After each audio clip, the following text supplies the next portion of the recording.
Herkese merhaba. Nagiş TV kanalıma hoş geldiniz. Bugün rotamızı Balkanların incisi, komşumuz Bulgaristan'a çeviriyoruz. Bu güzel ülkeyi keşfetmeye hazır mısınız? O zaman en temel bilgilerle başlayalım. Bulgaristan'ın başkenti, tarihi ve modern dokuyu bir arada sunan Sofya.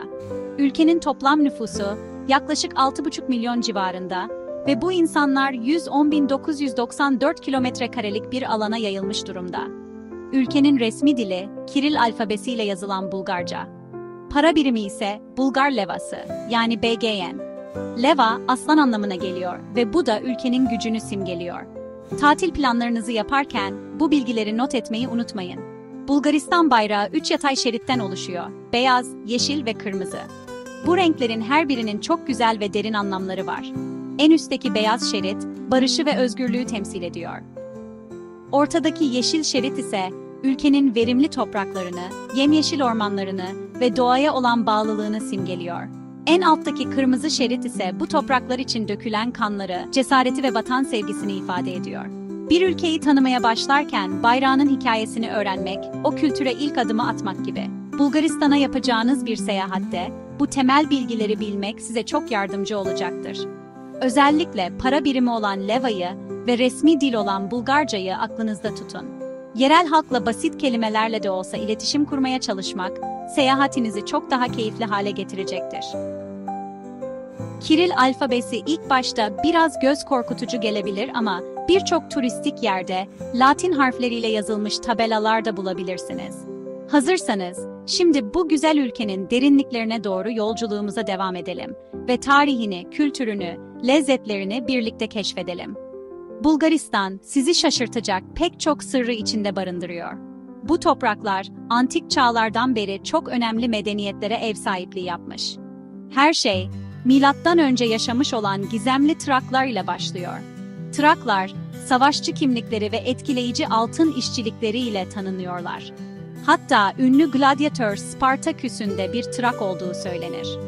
Ülkenin dört bir yanına dağılmış olan Trak mezarları ve hazineleri, bu dönemin zenginliğini ve sanatsal gücünü gözler önüne seriyor. Daha sonra bu topraklara Romalılar gelmiş ve bölgeyi önemli bir eyalet haline getirmişler. Plovdiv, yani Filibe gibi şehirlerdeki antik tiyatrolar ve stadyumlar, Roma döneminin görkemli izlerini taşıyor. Tarih sahnesine daha sonra bugünkü Bulgar kimliğinin temelini oluşturan Bulgarlar ve Slavlar çıkıyor. 7. yüzyılda Han Asparuh liderliğindeki Ön Bulgarlar, Tuna Nehri'ni geçerek buradaki Slav kabileleriyle birleşmiş ve 1. Bulgar İmparatorluğunu kurmuşlar. Bu, Avrupa'da kurulan ilk Slav devletlerinden biriydi. En önemli gelişmelerden biri de 9. yüzyılda Kiril alfabesinin yaratılması oldu. Bu alfabe sadece Bulgaristan için değil, tüm Slav dünyası için bir dönüm noktasıydı. Bu dönemde Bulgaristan, Bizans İmparatorluğu ile hem rekabet etmiş hem de kültürel olarak etkileşime girmiştir. Bu imparatorluk, bölgenin kültürel ve siyasi haritasını sonsuza dek değiştirmiştir. Ardından gelen 2. Bulgar İmparatorluğu dönemi de ülkenin altın çağlarından biri olarak kabul edilir. Bu dönemde başkent, bugün bile büyüleyici olan Veliko Tırnovo'ydu. Tsarevets Kalesi, bu dönemin gücünü ve ihtişamını yansıtan en önemli yapılardan biridir. Ancak bu parlak dönem, 14. yüzyılın sonlarında Osmanlı İmparatorluğu'nun Balkanlara gelmesiyle sona erdi. Bulgaristan, yaklaşık 500 yıl boyunca Osmanlı egemenliği altında kaldı. Bu uzun dönem, ülkenin mimarisini, mutfağını ve kültürünü derinden etkiledi. Camiler, köprüler ve hanlar gibi birçok Osmanlı eseri bugün hala Bulgar şehirlerini süslemektedir. 19. yüzyıla gelindiğinde ise Bulgaristan'da ulusal uyanış ve bağımsızlık hareketi alevlendi. Vasil Levski ve Hristo Botev gibi ulusal kahramanların liderliğindeki bu mücadele, 1877-1878 Osmanlı-Rus Savaşı ile doruk noktasına ulaştı.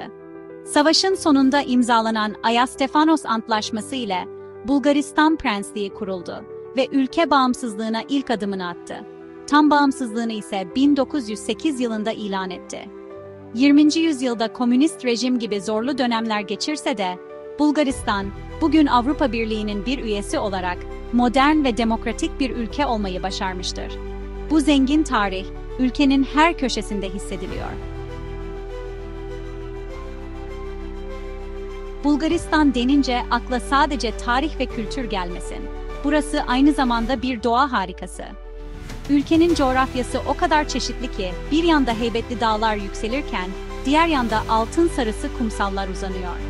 Balkan Yarımadası'nın en yüksek zirvesi olan Musala zirvesi, 2925 metre, Rila dağlarında bulunuyor. Rila, aynı zamanda ünlü 7 Rila göllerine de ev sahipliği yapıyor. Bu buzul gölleri o kadar berrak ve etkileyici ki, kendinizi bir masal diyarında gibi hissediyorsunuz. Doğa yürüyüşü ve dağcılık tutkunları için Rila ve Pirin dağları adeta bir cennet. Kış aylarında ise Bansko ve Borovets gibi kayak merkezleri Avrupa'nın dört bir yanından gelen turistleri ağırlıyor. Ülkenin can damarlarından biri de Mavi Tuna olarak bildiğimiz Tuna Nehri. Bu görkemli nehir, Bulgaristan'ın kuzey sınırını çizerek Romanya ile arasında doğal bir hat oluşturuyor. Tuna Nehri boyunca sıralanan Ruse gibi şehirler, nehir ticaretinin ve kültürünün izlerini taşıyor. Ülkenin içlerinden doğup Yunanistan ve Türkiye'ye uzanan Meriç, yani Maritsa Nehri de tarım için hayati bir öneme sahip. Bu nehirler sadece su kaynağı değil, aynı zamanda etraflarındaki verimli ovaları besleyerek ülkenin tarımsal zenginliğine katkıda bulunuyor. Bulgaristan'ın iklimi ise karasal ve Akdeniz iklimleri arasında bir geçiş özelliği gösteriyor. Bu da bitki ve hayvan çeşitliliğini inanılmaz derecede artırıyor. Doğuya doğru ilerlediğimizde ise bizi 378 kilometrelik Karadeniz sahili karşılıyor. Burada altın kumlar ve güneşli sahil gibi dünyaca ünlü tatil beldeleri bulunuyor. Bu plajlar, incecik kumları ve hareketli gece hayatıyla özellikle yaz aylarında cıvıl cıvıl oluyor. Ancak Karadeniz kıyısında sadece popüler tatil köyleri yok. Sozopol ve Nesebar gibi tarihi kasabalar, Arnavut kaldırımlı sokakları, ahşap evleri ve romantik atmosferleriyle daha sakin bir tatil arayanlar için harika seçenekler sunuyor. Bu sahil şeridi hem eğlenceyi hem de huzuru bir arada bulabileceğiniz nadir yerlerden biri. Bulgaristan'ın doğal güzellikleri bunlarla da sınırlı değil. Ülkede sayısız mağara, şelale ve doğal park bulunuyor. Mesela Rodop dağlarındaki Trigrat Boğazı ve içindeki Şeytan Boğazı mağarası, mitolojik hikayelere konu olmuş gizemli bir yer. Ya da Devetaşka mağarasının devasa girişi ve içindeki yemyeşil doğa, insana adeta başka bir dünyadaymış hissi veriyor. Bulgaristan, doğayı seven, keşfetmekten keyif alan herkes için sonsuz seçenek sunan bir ülke. Her köşesinde farklı bir manzarayla karşılaşıp, her adımda doğanın ne kadar cömert olduğuna bir kez daha şahit oluyorsunuz. Bu yüzden çantanızı hazırlayın ve bu güzellikleri kendi gözlerinizle görün. Bulgaristan'ın kalbi, şüphesiz başkent Sofya'da atıyor. Yaklaşık 1.300.000 nüfusuyla ülkenin en büyük şehri olan Sofya, tarihle modernliğin iç içe geçtiği dinamik bir merkez. Bir yanda Roma döneminden kalma Serdica kalıntıları, diğer yanda ise modern kafeler, sanat galerileri ve hareketli Vitoša bulvarı. Sofya, aynı zamanda ülkenin ekonomik ve eğitim merkezi konumunda. Sofya Üniversitesi gibi köklü eğitim kurumları, ülkenin dört bir yanından ve yurt dışından gelen gençlere ev sahipliği yapıyor. Şehrin hemen yanı başında yükselen Vitoša Dağı ise, Sofyalılara istedikleri an doğaya kaçma imkanı sunuyor. Kışın kayak yapabilir, yazın ise serinlemek için dağa çıkabilirsiniz. Ekonomik olarak Bulgaristan, son yıllarda önemli bir dönüşüm geçirdi. Komünist dönemin ardından serbest piyasa ekonomisine geçen ülke, özellikle bilgi teknolojileri ve dış kaynak kullanımı sektörlerinde büyük bir atılım yaptı. Birçok uluslararası şirket, operasyon merkezlerini Bulgaristan'a taşıyor. Bunun yanı sıra tarım hala ülke ekonomisinde önemli bir yer tutuyor. Özellikle gül yağı üretimiyle dünyaca ünlü olan Bulgaristan, aynı zamanda lavanta, ayçiçeği ve tütün üretiminde de önde gelen ülkelerden. Ülkenin Avrupa Birliği üyeliği, ekonomisine yeni pazarlar açarak büyümesini desteklemiş ve yabancı yatırımları artırmıştır. Sofya'dan sonra ülkenin en büyük ikinci şehri, benim de favorilerimden olan Plovdiv, yani Filibe. 2019 yılında Avrupa Kültür Başkenti seçilen bu şehir, 8.000 yıllık geçmişiyle dünyanın en eski yerleşim yerlerinden biri. Roma Amfiteyatrosu, eski şehrin Arnavut kaldırımlı sokakları ve Kapana adı verilen sanat ve zanaat bölgesiyle Plovdiv, adeta bir açık hava müzesi gibi. Halkın yaşam tarzı ise genel olarak sakin ve sıcakkanlı. İnsanlar aile bağlarına ve geleneklerine oldukça önem veriyorlar. Özellikle küçük şehirlerde ve kasabalarda komşuluk ilişkileri hala çok güçlü. Bu samimi atmosfer, Bulgaristan'ı ziyaret eden herkesi hemen sarıp sarmalıyor. Karadeniz kıyısının incisi Varna ise ülkenin deniz başkenti olarak anılıyor. Önemli bir liman kenti olmasının yanı sıra yaz turizminin de kalbi burada atıyor. Geniş parkları, uzun kumsalları ve canlı sosyal hayatıyla Varna özellikle gençler için bir çekim merkezi. Burgaz ise bir diğer önemli sahil ve sanayi şehri. Bu büyük şehirler ülkenin modern yüzünü ve ekonomik potansiyelini yansıtırken aynı zamanda her biri kendine özgü bir karaktere ve ruha sahip. Bulgaristan'da şehir hayatı büyük metropollerin karmaşasından uzak, daha insani ölçekte ve yaşanabilir bir tempoda akıyor. Bu da ülkeyi hem yaşamak hem de gezmek için cazip kılıyor. Bulgaristan kültürü, kendine özgü melodileri, enerjik dansları ve köklü gelenekleriyle son derece zengin ve renkli bir yapıya sahip. Bulgar halk müziği, asimetrik ritimleri ve kendine has gırtlak nameleriyle dünya müziğinde özel bir yere sahip. Özellikle Le Mystère des Voix Bulgares, yani Bulgar Seslerinin Gizemi adlı kadın korosu, bu eşsiz vokal tekniğini dünyaya tanıtmış ve Grammy ödülü kazanmıştır. Rodop dağlarına özgü gayda, yani kaba gayda sesini duyduğunuzda ise kendinizi bir anda o dağların mistik atmosferinde bulursunuz. Bu müzikler düğünlerden festivallere, hayatın her anına eşlik eder ve Bulgar ruhunun en saf halini yansıtır. Dans, Bulgar kültürünün ayrılmaz bir parçasıdır. Horo adı verilen halk oyunları, insanların el ele tutuşarak bir daire şeklinde yaptıkları coşkulu danslardır. Her bölgenin kendine özgü bir horosu ve ritmi vardır. Festivallerde ve kutlamalarda genç yaşlı demeden herkesin bu dansa katıldığını görmek, o toplumsal birlikteliği ve neşeyi hissetmek gerçekten harikadır. Ülkenin en ilginç ve görsel olarak en şölenli festivallerinden biri de Kukeri Festivali'dir. Kışın sonunu ve baharın gelişini kutlamak için düzenlenen bu festivalde insanlar korkutucu maskeler ve büyük çanlar takarak kötü ruhları kovduklarına inanırlar. Bu pagan kökenli gelenek bugün hala büyük bir coşkuyla yaşatılıyor. Edebiyat ve sanat alanında da Bulgaristan dünyaya önemli isimler kazandırmıştır. Nobel Edebiyat Ödülü sahibi Elias Canetti, Bulgaristan'ın Ruse şehrinde doğmuştur. Şair ve devrimci Hristo Botev, eserleriyle ulusal uyanışın sembolü haline gelmiştir. Modern dönemde ise Georgi Gospodinov gibi yazarlar, eserleriyle uluslararası alanda büyük beğeni toplamaktadır. Resim sanatında ise Jules Passin ve Vladimir Dimitrov gibi isimler, ülkenin sanat mirasına önemli katkılarda bulunmuşlardır. Bulgar sineması da özellikle komünizm sonrası dönemde kimlik arayışı ve sosyal eleştiri temalı filmlerle dikkat çekmektedir. Bulgaristan'ın kültürel takvimi yıl boyunca çeşitli festivallerle doludur. Kazanlık şehrinde düzenlenen Gül Festivali, ülkenin gül yağı üretimini kutlayan rengarenk bir etkinliktir. Bu festivalde geleneksel kıyafetler giyilir, gül toplama ritüelleri yapılır ve bir gül kraliçesi seçilir. Koprivštitsadaki Ulusal Halk Sanatları Festivali ise 5 yılda bir düzenlenir ve ülkenin dört bir yanından gelen müzisyenleri, dansçıları ve zanaatkarları bir araya getirir. Bu festivaller, Bulgaristan'ın kültürel mirasını canlı tutan, geçmişle gelecek arasında köprü kuran çok değerli etkinliklerdir. Bu kültürel canlılık, ülkeyi ziyaret etmek için başlı başına bir sebep. Gelelim en sevdiğim konuya, yani yemeklere. Bulgar mutfağı, Balkan ve Osmanlı etkilerinin harmanlandığı, taze sebzelerin, yoğurdun ve ızgara etlerin ön planda olduğu inanılmaz lezzetli bir mutfak. Bir Bulgaristan gezisi adeta bir gastronomi turuna dönüşebilir. Başlangıç olarak her sofranın olmazsa olmazı şopska salatayı denemelisiniz. Domates, salatalık, biber ve soğanın üzerine rendelenmiş beyaz peynir, yani sirene, eklenerek hazırlanan bu salata, renkleriyle Bulgar bayrağını anımsatır. Hem hafif hem de çok ferahlatıcıdır. Soğuk havalarda ise içinizi ısıtacak, işkembe çorbasına benzeyen şkembe çorba, sarımsaklı ve sirkeli sosuyla servis edilir ve özellikle sabahları çok popülerdir. Ana yemeklere geçtiğimizde ise seçenekler oldukça fazla.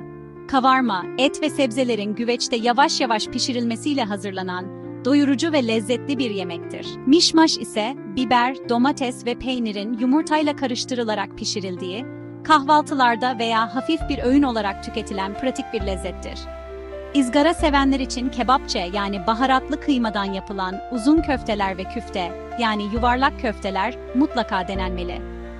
Bu ızgaraların yanında genellikle lütenitsa adı verilen közlenmiş biber ve domatesten yapılan acı tatlı bir sos servis edilir.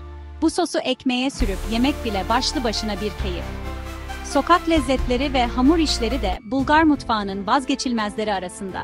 Sabah kahvaltılarının yıldızı, içi beyaz peynirle doldurulmuş, kat kat, yağlı bir börek olan banitsadır. Genellikle ayran veya boza ile birlikte tüketilir. Evet, yanlış duymadınız, bizim de çok sevdiğimiz boza, Bulgaristan'da da oldukça popüler bir içecek. Bir diğer meşhur hamur işi ise mekitsi adı verilen, bizim pişimize benzeyen mayalı hamur kızartmasıdır. Üzerine pudra şekeri veya peynir eklenerek yenir. Bu lezzetler, Bulgar halkının günlük yaşamının bir parçasıdır ve onlara çocukluklarını, aile sofralarını hatırlatır. İçecek kültürüne gelince, Bulgaristan özellikle şarapları ve rakısıyla ünlüdür. Ülkenin Trakya Vadisi, binlerce yıllık bir şarapçılık geçmişine sahip. Mavrut, Melnik ve Gamza gibi yerel üzüm çeşitlerinden yapılan kırmızı şaraplar oldukça kalitelidir. Beyaz şaraplardan ise Dimyat ve Misket denemeye değer. Elbette bir de rakia var. Genellikle erik, üzüm veya kayısıdan yapılan bu sert içki, Bulgaristan'da genellikle salata ile birlikte yemeğin başında aperitif olarak içilir. Bir Bulgar evine misafir olduğunuzda size mutlaka ev yapımı bir rakia ikram edilecektir. Bu, misafirperverliğin en önemli göstergelerinden biridir. Bulgaristan, sadece popüler turistik yerleriyle değil, aynı zamanda UNESCO Dünya Mirası listesine girmiş olağanüstü değerleriyle de göz kamaştırıyor. Bu özel yerler, ülkenin zengin tarihini ve doğasını koruma altına alıyor. Bunlardan ilki, Rila Dağları'nın ortasında adeta bir mücevher gibi parlayan Rila Manastırı. 10. yüzyılda kurulan bu manastır, Bulgar Ortodoks Kilisesi'nin en önemli merkezi ve bir mimari şaheser. Rengarenk freskleri, zarif kemerleri ve görkemli yapısıyla ziyaretçilerini büyülüyor.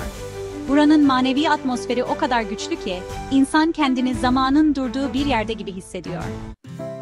Manastır, Bulgar ulusal kimliğinin ve direniş ruhunun da bir sembolü olmuştur. Bir diğer UNESCO mirası ise Karadeniz kıyısındaki antik kent Nesebar. Bir yarımada üzerine kurulu olan bu şirin kasaba, 3000 yıllık bir tarihe sahip.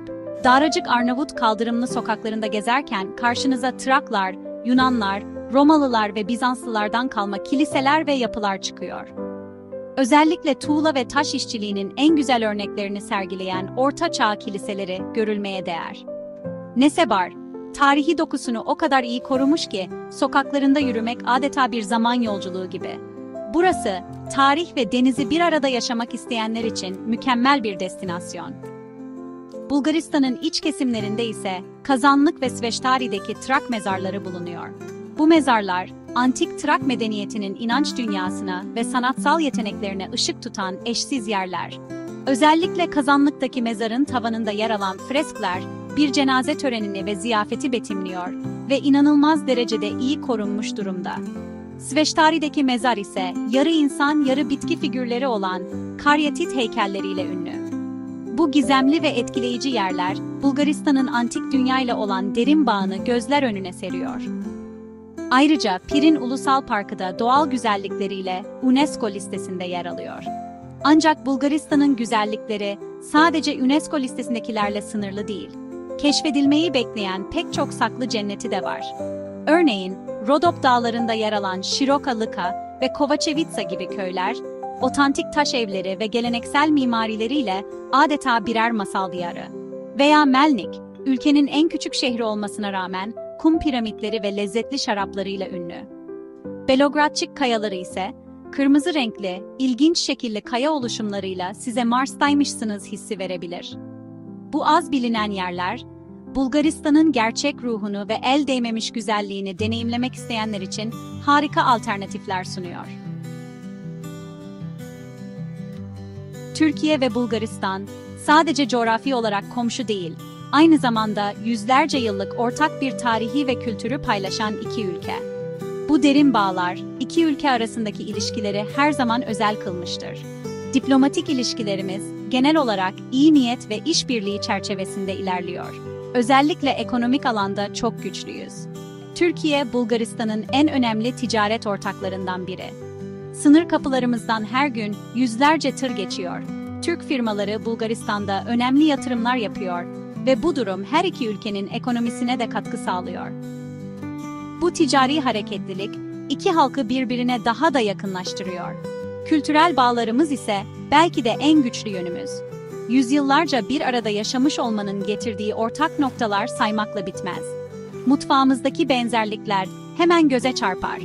Kebap, güveç, börek, boza, ayran. Birçok yemeğin ismi bile neredeyse aynı. Müziklerimizde, halk oyunlarımızda ve hatta bazı geleneklerimizde ortak ritimler ve ezgiler bulmak mümkün. Bu kültürel yakınlık, iki ülke insanının birbiriyle kolayca anlaşmasını ve kaynaşmasını sağlıyor. Bir Türk olarak Bulgaristan'a gittiğinizde kendinizi asla yabancı hissetmezsiniz. Bu sıcaklık ve tanıdıklık hissi, seyahatinizi çok daha keyifli hale getirir. Bulgaristan'da yaşayan Türk topluluğu, bu ilişkinin en önemli köprüsüdür. Nüfusun yaklaşık %8-9'unu oluşturan Türkler, ülkenin en büyük azınlık grubudur. Özellikle Kırcaali, Razgrad, Şumlu ve Silistre gibi bölgelerde yoğun olarak yaşarlar. Kendi dillerini, dinlerini ve kültürlerini koruyarak Bulgaristan toplumunun ayrılmaz bir parçası olmuşlardır. Ülkede Türkçe yayın yapan gazeteler, televizyon kanalları ve okullar bulunmaktadır.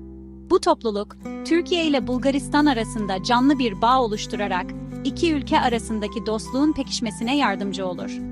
Onların varlığı, bu topraklardaki ortak mirasımızın en canlı kanıtıdır. Bulgaristan'a seyahat etmeyi düşünen Türk vatandaşları için vize konusu önemli bir detay. Bulgaristan, bir Avrupa Birliği üyesi olmasına rağmen henüz Schengen bölgesine tam olarak dahil değildir. Bu nedenle, geçerli bir Schengen vizeniz yoksa, Bulgaristan'a özel bir vize almanız gerekiyor. Ancak çok girişli geçerli bir Schengen vizeniz varsa, bu vizeyle Bulgaristan'a da giriş yapabilirsiniz. Vize süreçleri zaman zaman değişebildiği için, seyahatinizden önce en güncel bilgileri Bulgaristan konsolosluklarından veya büyükelçiliğinden kontrol etmek en doğrusu olacaktır. Planınızı doğru yaparsanız, komşuya bir kahve içmeye gitmek kadar kolay olabilir. Her ülkenin kendine özgü, ilk duyduğunuzda sizi şaşırtacak gelenekleri ve ilginç bilgileri vardır. Bulgaristan da bu konuda oldukça zengin. Mesela en bilineni, baş sallama hareketinin bizdekinin tam tersi anlam taşımasıdır. Bulgaristan'da başınızı yukarı aşağı sallamak hayır, sağa sola sallamak ise evet anlamına gelir. Bu durum, özellikle ülkeye yeni gelen turistler için komik anlara neden olabilir. Sipariş verirken veya birine bir şey sorarken bu detayı aklınızda bulundurmakta fayda var. Bu, yüzyıllardır devam eden ve halkın sıkı sıkıya bağlı olduğu bir gelenek. Bir diğer ilginç gelenek ise Martenitsa'dır. Her yıl 1 Mart'ta insanlar, baharın gelişini kutlamak için bileklerine kırmızı ve beyaz iplerden yapılmış püsküllü bileklikler takarlar. Bu bileklikler, sağlık ve bereket getirmesi için takılır. Geleneğe göre bir leylek veya kırlangıç gördüğünüzde, bu Martenitsa'yı çıkarıp çiçek açmış bir ağacın dalına bağlamanız gerekir. Mart ayı boyunca Bulgaristan'da herkesin bileğinde bu sevimli bileklikleri görebilirsiniz. Bu, toplumu birleştiren, umut dolu ve çok sevimli bir gelenektir. Hatta bu gelenek, UNESCO somut olmayan kültürel miras listesinde de yer almaktadır. Spor kültürü de Bulgaristan'da oldukça gelişmiştir. Özellikle halter ve güreş gibi güç sporlarında dünya çapında büyük başarılara imza atmışlardır. Naim Süleymanoğlu gibi efsanevi bir sporcunun da Bulgaristan'da yetişmiş olması bunun en güzel örneklerinden biridir. Futbol da ülkede çok popülerdir. CSKA Sofya ve Levski Sofya arasındaki rekabet Türkiye'deki derbileri aratmaz. Ayrıca Hristos Stoichkov gibi bir futbol efsanesi de bu topraklardan çıkmıştır. Bulgarlar sporu severler ve uluslararası arenalarda ülkelerini temsil eden sporcularıyla gurur duyarlar. Peki, Bulgaristan'da yaşamak nasıl bir deneyim? Avantajları arasında hayatın genel olarak daha sakin, ve uygun maliyetli olması sayılabilir. Özellikle Türkiye'ye kıyasla kira ve gıda masrafları daha düşüktür. Doğal güzelliklere ve tarihi yerlere kolayca ulaşım imkanı da büyük bir artı. Zorlukları ise Kiril alfabesi ve Bulgarca öğrenmenin başlangıçta zaman alabilmesi ve kışların oldukça sert geçebilmesidir. Son olarak birkaç temel kelime öğrenmek isterseniz, merhaba için zdravey, teşekkür ederim için, blagodarya ve nasılsın için kaksi diyebilirsiniz. Bu küçük jestler, sıcakkanlı Bulgar halkıyla aranızda hemen bir köprü kuracaktır. Bulgaristan, keşfedilmeyi bekleyen sürprizlerle dolu, harika bir komşu. Videomuzu izlediğiniz için teşekkür ederiz. Eğer videomuzu beğendiyseniz, beğen tuşuna basmayı ve Nagis TV kanalımıza abone olmayı unutmayın. Bir sonraki videoda görüşmek üzere.